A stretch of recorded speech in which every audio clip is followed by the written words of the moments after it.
नमस्कार दोस्तों, राधे राधे, जय श्री कृष्णा। दोस्तों स्वागत है आपका फिर से इस चैनल पर। दोस्तों सच्ची श्रद्धा से कमेंट में जय श्री राधे कृष्णा जरूर लिखें। दोस्तों वर्तमान समय में हम जिस युग में जी रहे हैं उसे कलयुग कहा गया है। चारों युगों में कलयुग को श्रापित युग कहा गया है। धर्मशास्त्र में भी इस बात का वर्णन है कि जब कलयुग अपने चरम पर पहुंचेगा तब इस धरती से धर्म का नाश हो जाएगा और उस समय भगवान विष्णु कल्कि के रूप में इस धरती पर अवतरित होकर कलयुग का अंत करेंगे और पुनः धर्मयुग की स्थापना करेंगे। पर क्या दोस्तों आप सभी को पता है कि भगवान श्री कृष्ण ने महाभारत काल में बता दिया था कि आने वाला समय यानी कि कलयुग कैसा होगा।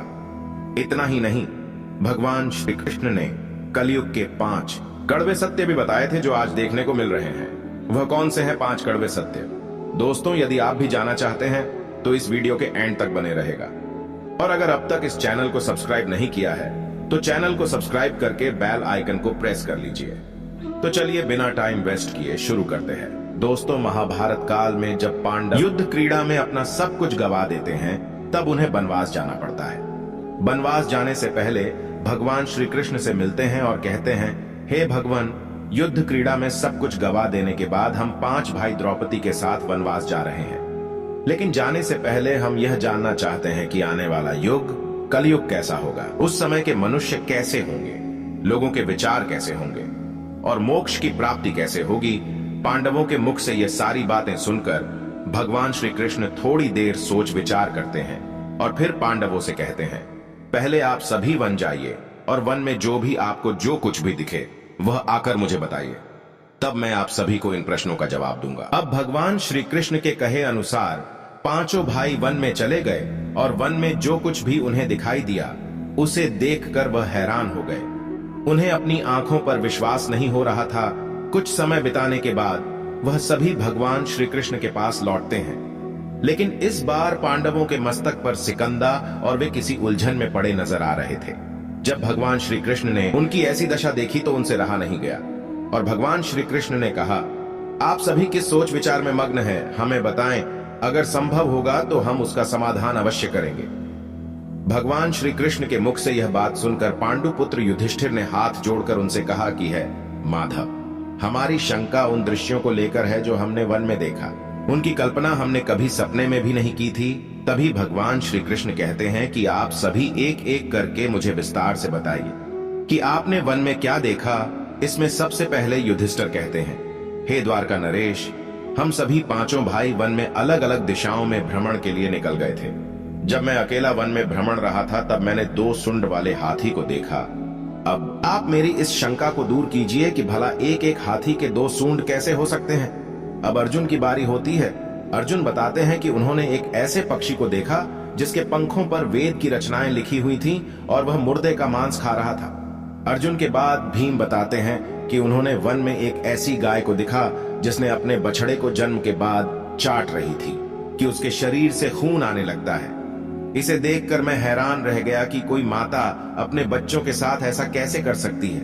अब भगवान श्री कृष्ण सहदेव से पूछते हैं कि सहदेव, तुमने वन में क्या देखा? तो सहदेव ने कहा कि मैंने एक जगह बहुत से कुएं को देखा जहां हैरानी की बात यह है कि आसपास के सभी कुएं में पानी था और बीच का कुआं खाली था। बीच का कुआं गहर भी है लेकिन फिर भी उसमें पानी नहीं है। ऐसा कैसे संभव है? अब नकुल आगे बताते हैं कि वे जब वन में भ्रमण कर रहे थे तब उसने एक बड़ी चट्टान पर्वत से लुढ़कते हुए देखा।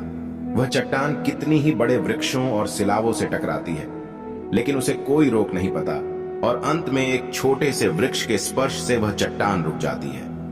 अभी युधिष्ठिर भगवान श्री से कहते हैं कि है वासुदेव, हम भाइयों ने जो भी मन में देखा उसका सारा विस्तार आपसे बता दिया। अब आप हमारी सारी शंकाओं को दूर करते हुए हमें विस्तार से बताइए।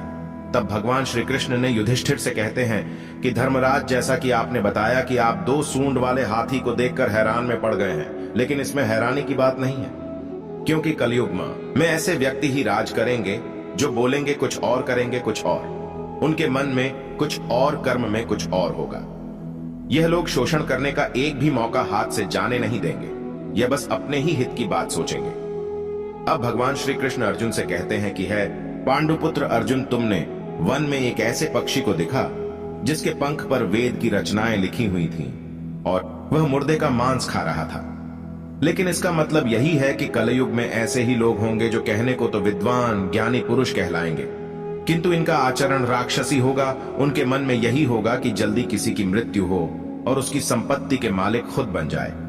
कलयुग में मनुष्य के लिए सबसे ऊपर धन और संपत्ति होगा और कुछ गिने चुने शख्स ही वास्तविक संत होंगे। इसके अलावा कलयुग में ज्यादातर इंसान अपनों को ही ठगकर आगे बढ़ने के विचार में होंगे। अर्जुन के बाद भगवान श्री कृष्ण भी हमसे कहते हैं कि हे भीम, जैसा कि आपने देखा कि एक गाय अपने बछड़े को इतना चाटती है कि उसके शरीर से खून आने लगता है, ठीक इसी तरह कलयुग का मनुष्य अपने बच्चों पर इतना प्यार लुटाएगा कि उसका विकास रुक जाएगा। एक माता की ममता अपनी औलाद की मोह माया और संसार में इस तरह बांध के रख देगी कि उसके बच्चे का जीवन नष्ट हो जाएगा। अगर किसी का बेटा घर द्वार छोड़कर साधु बन जाएगा तो उसके दर्शन को हजारों व्यक्ति जाएंगे, किंतु अपना बेटा साधु बनेगा तो वह रोएंगे, विलाप करेंगे कि मेरा बेटा गलत रास्ते पर चला गया। दोस्तों, यहाँ भगवान श्री कृष्ण जीवन की वास्तविकता को बताते हैं कि इंसान को यह समझना होगा कि तुम्हारे पुत्र तुम्हारे नहीं, अपनी पत्नियों की अमानत है, और पुत्रियां अपने पतियों, और तुम्हारा यह शरीर मृत्यु की और आत्मा परमात्मा की अमानत है। भीम की जिज्ञासा को शांत करने के बाद भगवान श्री कृष्ण सहदेव को कहते हैं कि सहदेव, जैसा कि तुमने वन में देखा कि एक साथ कई कुएं हैं थे, लेकिन सिर्फ बीच का कुआं खाली था। इसका मतलब यह है कि कल युग में धनी व्यक्ति अपनी मन की खुशी के लिए विवाह उत्सवों में धन खर्च करेंगे, लेकिन अपने आस पड़ोस किसी गरीब को देखकर उसकी मदद नहीं करेंगे, फिर चाहे वह गरीब उनका सगा ही क्यों ना हो। अपनी मौज मस्ती के लिए, खुद को खुश रखने के लिए वह शराब, कबाब और फैशन में पैसे उड़ाएंगे, लेकिन किसी के आंसू को पूछना अपना कर्तव्य नहीं समझेंगे।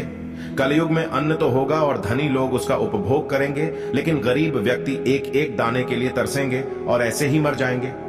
भगवान श्री कृष्ण की यह सारी बातें सुनकर सहदेव थोड़े दुखी हो जाते हैं, लेकिन इस कटु सच के सामने वह क्या ही कर सकते थे। अब भगवान श्री कृष्ण नकुल से कहते हैं कि नकुल, जैसा कि तुमने वन में देखा कि एक बड़ी चट्टान पर्वत से लुढ़कती हुई बड़े बड़े वृक्षों और विशालकाय चट्टानों से टकराती हुई आती है। वह रुक नहीं पाती है, लेकिन एक छोटा सा वृक्ष अपने स्पर्श से ही उसे रोक देता है। इसका मतलब है कि मनुष्य की बुद्धि क्षीण होती जाएगी और उसके जीवन का पतन होगा, लेकिन उसके पतन को एक धन रूपी वृक्ष रोक नहीं पाएगा, पर हरि नाम रूपी एक छोटा सा पौधा व्यक्ति का पतन रोकने के लिए सक्षम होगा। अतः कलयुग में हरि नाम ही एक मोक्ष का मार्ग होगा, अगर व्यक्ति धन का लालच छोड़कर भगवान की भक्ति में रम जाएगा। हरि नाम का जप करेगा तो निश्चय ही उसे कोई दुख तकलीफ नहीं होगा और मरने के बाद भी उसे भगवान के चरणों में जगह मिलेगी। दोस्तों, अगर आप गौर करेंगे तो पाएंगे कि भगवान श्री कृष्ण द्वारा बताई गई ये 5 कड़वे सत्य इस कलयुग में नजर होते आ रहे हैं। ऐसे में अगर आप भी अपने जीवन की सारी तकलीफ को दूर करना चाहते हैं तो आज से ही हरि नाम का जप करना शुरू कर दें। तो दोस्तों, इस वीडियो में फिलहाल इतना ही। उम्मीद है आपको आज की वीडियो पसंद आई।